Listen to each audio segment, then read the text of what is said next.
This is my Honda Civic Coupe that I bought looking like this. And since building this car, I've had so much fun with it, and it turns out that I actually really like Hondas. This is Aiden's 460 brake turboed FN2, and name another car you can drive like this.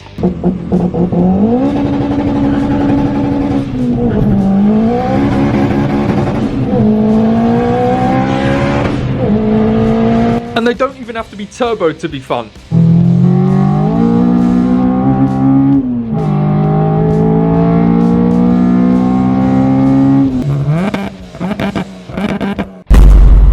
But I think I might have had a little bit too much fun in it.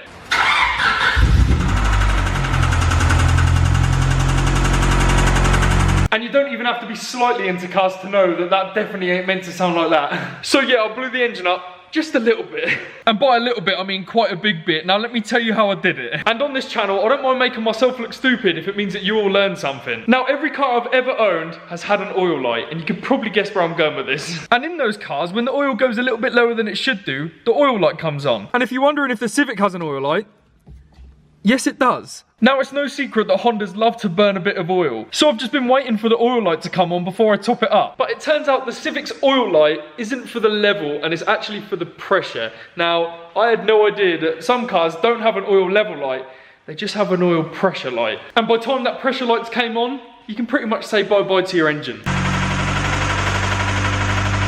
And a lot of you are probably sat there laughing, but even if this helps a couple of you not go through this, then that's a mission success for me. Now the good news is, I've had a new engine for this car ever since the Dad got it. And now I've sent this engine to the gulag. Welcome to the gulag. It's the perfect time to put the new engine in. And this is where I reach a little bit of a problem. I have never taken an engine out of a car before. But there was a time when I couldn't walk or talk, and I managed to learn that alright, I think. So it's now time to learn how to take an engine out.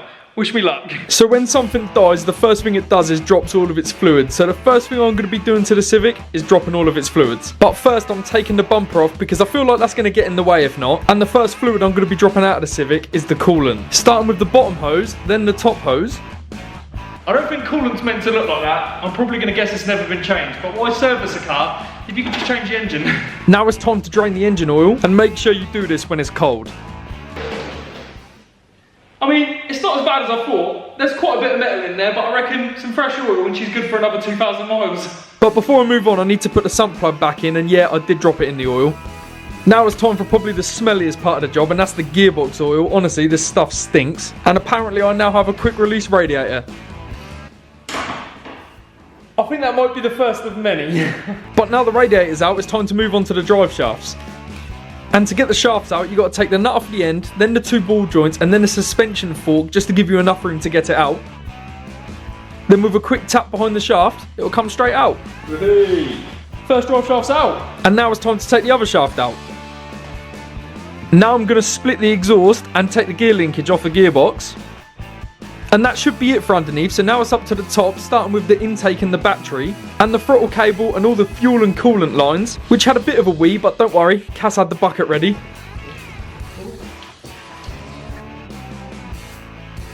Now it's time to take off the clutch slave cylinder and move the clutch line out of the way.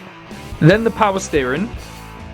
And now we can start unplugging all of the plugs off the engine and then get the loom out, which I'm not going to show you how many plugs there was, but there was quite a few. All again. And that should be all we need to take off, so now we should be able to take the engine out. And the first thing you want to do is tie a ratchet strap around the engine, making sure that it's definitely on there right. So I left this down to Cass, because if I'd done this, I think we'd end up both losing our toes. And once I've taken this gearbox mount out, we can raise the engine to take the pressure off the mounts, and then once we take the mounts out, the engine's ready to come out. So here goes nothing, and fingers crossed everything's unplugged, and I suppose if we haven't, we'll find out in a second.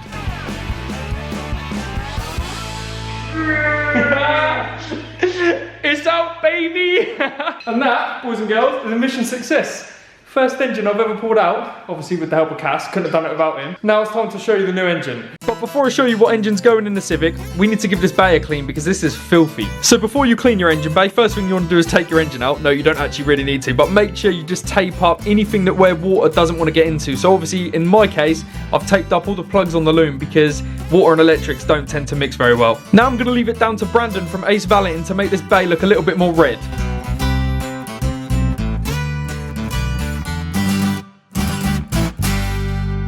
And voila, I genuinely cannot believe how well this bay's come out. And whilst Brandon's here, it'd be rude not to give the outside a quick clean. And with just 2 horsepower, that's the Civic back in the unit. Time to get to work.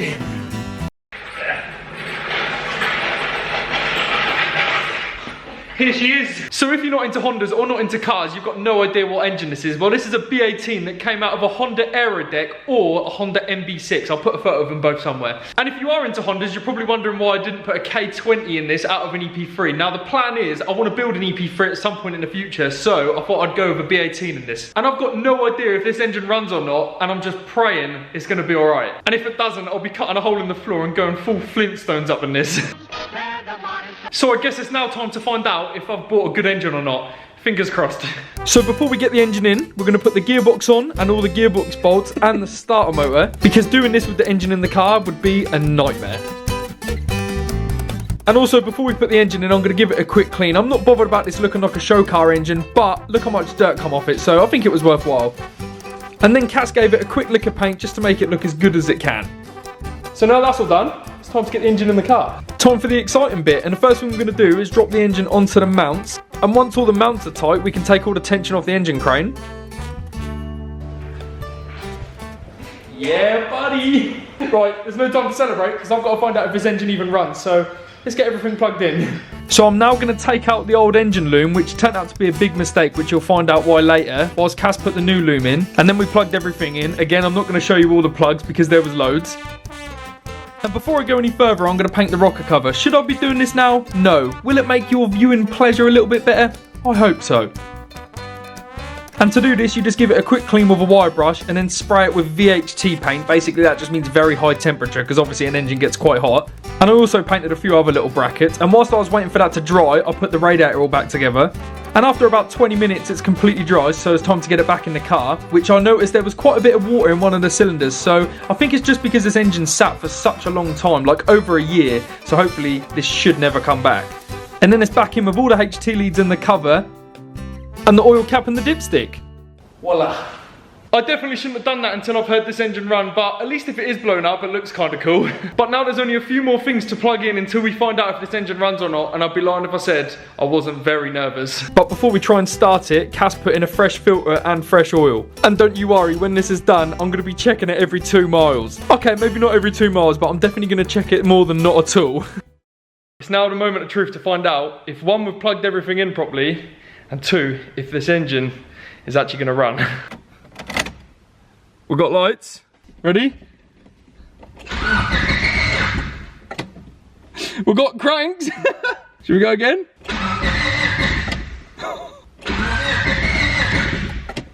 Should I keep going? But no matter what, it just wouldn't start.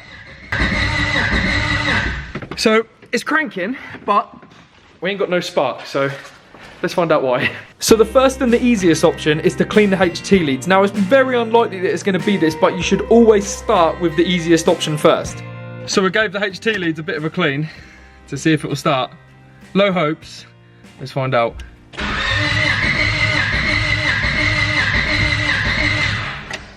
It's not sounding good.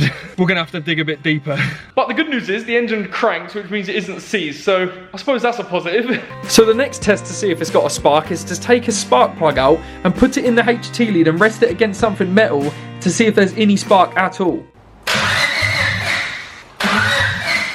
So my theory was right, there's no spark at all, and I think I might know why. So because this isn't the engine for this car, you have to run obviously the ECU for the right engine and then run an adapter to go to the loom for the old engine. Now, there's supposed to be 3 plugs going to this adapter, but I've only got 2 in there, and I just thought that's how it was. But after doing some research, there is actually meant to be 3 plugs in there, and I can't help but think that last plug could be the reason this car isn't starting. And after doing a little bit of research, apparently I can use my old engine loom to make this work. So I'm gonna swap the looms back over, and fingers crossed, it should run. So I wasted no time at all and took the new loom out and put the old loom in. And hopefully, that 3rd plug is the reason this car weren't starting before. Let's try again. And again, we were having no luck at all. This car is really testing my patience. So I tried the spark test again. and we're still not getting a spark. And after checking literally everything pointed towards the Dizzy not working. Now the Dizzy is the distributor, and what it has is an arm inside which spins and creates a spark which will start the car, and we're convinced that we're not getting a spark inside the Dizzy. And what creates the spark is the igniter inside the Dizzy. So I took mine off and swapped those over and got it put back on the car, and I just hope that this works, because if it doesn't, I genuinely don't know what to do next. So if the Dizzy was the problem, it should now start. I can't lie, I am very nervous. Are you ready? Ready?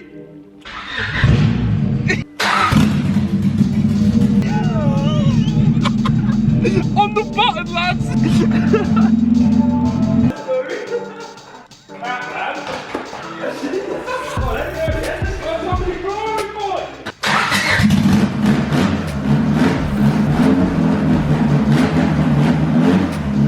The engine's all good, but there's no time to celebrate because I want to drive this car by the end of the video. So, let's get cracking. And this is where I introduced Justin, and because we ended up using the old wiring loom, there's a few plugs with this loom that need to be extended for it to work with the new engine. Then I attached the throttle cable, which surely shouldn't have this much spare. If you've got any solutions for this, let me know in the comments. Now it's back in with the battery and the intake, hopefully for the last time. And then I let Justin do the shifter linkage and the exhaust whilst I took the hub off, because at the start of the video, I may or may have not have damaged the ball joint a little bit trying to get it out. And yeah, to all of you loyal viewers, I have done that in a video before. Voila. So you'd have thought I'd have learnt my lesson the first time, but us guys like to learn things the hard way. So that's a fresh ball joint put in, and now it's time to put it all back together, starting with the drive shafts, which, just a heads up for anyone looking to do this swap, the standard drive shafts will not work, so you will need to buy some B-series shafts. And I just want to make the biggest shout out to, I think your name's Diego, for sending these out literally the same day. You are a legend. And that's that all back together. So that's everything attached underneath. Now we've just got to put fluids in, and it should be time to drive it. Fingers crossed, it goes well. Starting with the power steering fluid, which I've done a really good job of. Lovely. Then we bled the clutch, and the way to do this is every time I push down on the pedal, Justin releases the pressure from the cylinder, and basically you just keep doing it until you get a hard pedal. Feels good. And sorry for the drilling noise, but that's my dad drilling a bracket for his new supercharger for his E36. Then we've just got to put in 2 litres of gearbox fluid and then the coolant, which I've done a much better job of. And now we've just got to bleed the coolant, and whilst we were waiting for this, I put the gear knob back in, the side skirts and the bumper, and finally the grille.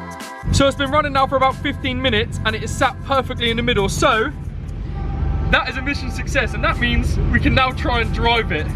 I'm nervous. Let's get the E36 out the way, and yeah, there will be a video where we're going to take this somewhere pretty special coming soon. So if we've done everything right, this car should now drive, so here goes nothing.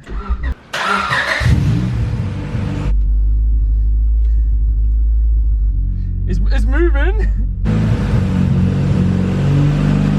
This is a big moment. This car has been a bit of a headache doing this engine swap. So I'm only going to drive it up and down my unit, but hopefully it's going to go through gears, not overheat, and not break.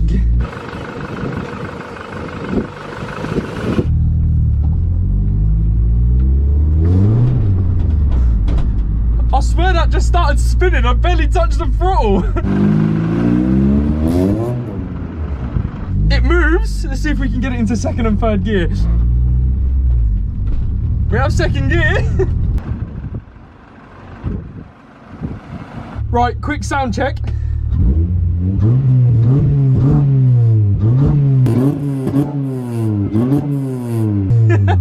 It sounds like a bee. And I know you're probably thinking, God, that's smoky, but when we left this car running for ages, all of that cleared up. I don't know if I mentioned this engine sat for like a year and a half, so I think it is going to be a little bit, we're going to have a few teething problems, but it's moving, guys.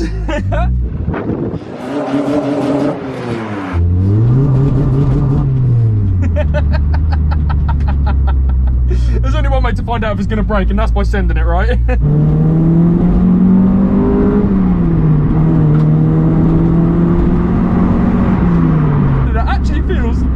Fairly nippy, but I think that's just another way of saying it's slow, but it won't be for long. I think it's safe to say that that is a mission success. Let's get it back in the unit. I can't believe that at the start of this video this car was blown up, and now it has the new engine in it, and it actually seems to be spot on, and I think it's safe to say that I'm very happy. I'm just so glad that this engine works, because I had no idea, as I said at the start of the video, if this engine was even any good, but it seems pretty spot on. This Civic has been on a pretty crazy journey, considering I bought it looking like this and spent all of the hours sanding it down to have it completely resprayed, and then I've done the first mods to it and took it down Santa Pod drag strip, which is my first time ever going down there. I can honestly say that I'm really starting to like this car. Even though this engine swap has been a bit of a headache, it is so worth it. And no, I'm not quite finished with the Civic yet. And I've got a pretty cool video coming on this soon, so make sure if you enjoyed today's video, you hit the like button and hit the subscribe button. Thank you so much for watching. I'll see you next time. Peace.